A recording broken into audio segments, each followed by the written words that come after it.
And so you said, this is what I'm going to do. I'm going to start my own thing.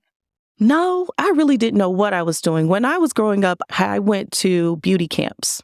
Every summer, we would have this beauty camp. It was called Vision Summer Beauty Camp, and we would learn about becoming a woman. We learned about our bodies. We learned the dining etiquette piece. Of course, my mother was our instructor at the time. Okay. We learned about just being a woman in professional realm. We were introduced.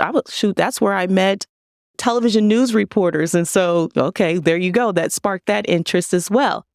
But when I had an epiphany, other than sitting in my church pew, for you're working in news, they fly you out. How it works, they fly you out and they take you out to eat. And it dawned on me that they were taking me out to eat to see how I conducted myself. Would I align with their brand? Not only that, they paid attention to how I spoke to servers. How did you speak to other people? Anytime they introduced you to someone, the interview is just one piece. Right.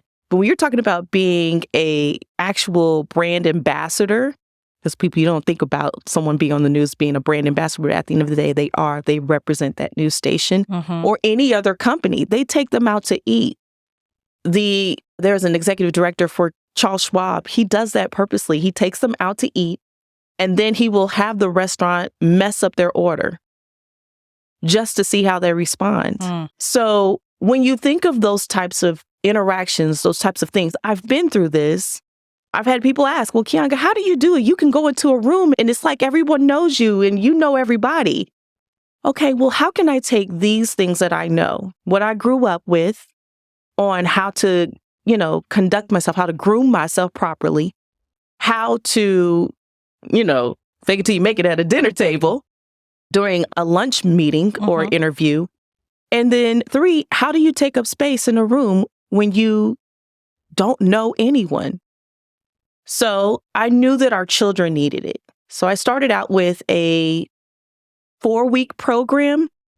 I went to the Boys and Girls Club, I have a great husband, let me tell you that. He's amazing. He's my pusher along, he's always like, well, just do it. Yeah, just do it. Every time I'm like, somebody needs to do it. Well, you just do it. So I went to the Boys and Girls Club. Justin White was the director at the time. And I said, hey, I want to do a workshop for girls. Okay. He gave me the Boys and Girls Club. It's a matter of just asking. So again, activating that faith. Yeah. And so I just started asking people and I was like, well, I can't do this alone. I need women. And I don't want just any kind of woman. I want women in nice positions of all age range, of all ethnicities, in all backgrounds, so that these girls can see what their future could be. And I brought them in to interact. So we had an etiquette piece on interviews. We talked about finances. We talked about dining etiquette. We talked about all these different things. Simply a Lady evolved from that. I did it one time and people were so excited. I'm like, are you going to do it again? I chickened out. I wasn't activating my faith. I condensed it down to just that piece of regular basic etiquette lessons. So I did a tea party. I wanted to have fun with little girls. And so I disguised my lessons as tea parties. That I didn't realize was going to be a big hit with a lot of people. Everyone loved that idea. Again, I reached out to people and I said, hey, here's what I want to do. What do you think? The amount of support that I got, I just didn't expect people to tune in and be excited. That's the Wichita community, too. Let me tell you, people, I don't let anyone talk bad about Wichita. Yeah. Because this is the only place where really just whatever you can think of, if it's something you really want to do it. You can do it. And you have the support. And you're a transplant here, right? So you're not even a native. And the fact that people are gravitating to you and seeing your light and like, listen, we want more of this. And now you have created this network. This is my home. Yes. When people ask me, well, why are you in Wichita? Especially people from out of town, family and friends. Like, what do you like about it? Like, you really like Wichita? Yeah.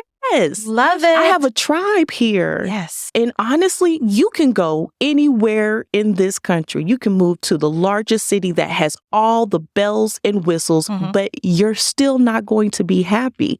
You're going to stay in the same bubble that you have as if you were here in Wichita. Everybody's got a bubble. Yeah. It's just, what do you put in your bubble?